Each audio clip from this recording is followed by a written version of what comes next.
Nagsagawa ng drug bypass operation ng Molo Police Station 4 sa Barangay San Pedro, Molo, Iloilo City, bandang alas 12:10 ng umaga nito lamang Lunes, ika-7 ng Oktubre taong kasalukuyan. Sa panayam kay Police Lieutenant Lloyd Pagulayan, Deputy Chief of Police ng Molo Police Station 4, 2 linggo nilang minamanmanan ng suspect bago isagawa ang naturang operasyon.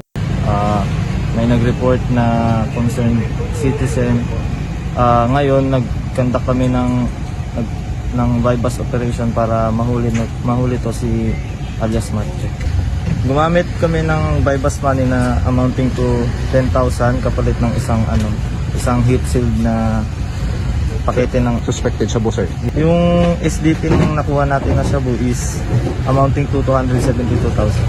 Sa ngayon, patuloy yung investigan ng ating mga police para malocate at ma-surveillance itong mga suspected natin ng mga nagamit at nagtutulak ng illegal na droga. Patuloy yung investigation natin kung saan talagang nagmumula yung source nitong mga illegal drugs na nakukuha natin sa ating mga operations. Ang Molo Police Station at ang ating mga kapulisan ay hindi tumitigil para mahuli itong mga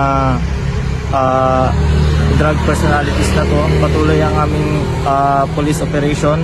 Ini-enhance natin ito para ating mahuli itong mga drug personalities na to. Nahuli ng mga pulis ang isang suspect na tinaguriang street-level individual sa kalakaran ng droga na kinilala na si alias Mark matapos mabilhan ng isang sachet na pinaghihinalaang shabu gamit ang 10,000 pesos na bypass money. Nasa 7 transparent sachet ang na-recover na pinaghihinalaang shabu na humigit kumulang 40 gramo at may standard drug price na tinatayang 272,000 pesos. Ang suspect ay nasa kustudiya na ng pulisya at sasampahan ng kasong may paglabag sa Republic Act 9165 o ang Comprehensive Dangerous Drugs Act of 2002.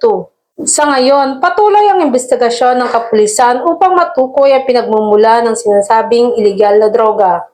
Ang masigasig at pinalakas na operasyon ng Iloilo City PNP laban sa iligal na droga ay nakatuon sa pagpapanatili ng kaligtasan ng kanilang lungsod mula sa iligal na droga. Mula dito sa Police Regional Office 6, ako ang inyong PNN Correspondent Patrolwoman Riza Valencia, alagad ng batas, taga-taguyod ng Balitang Pulis.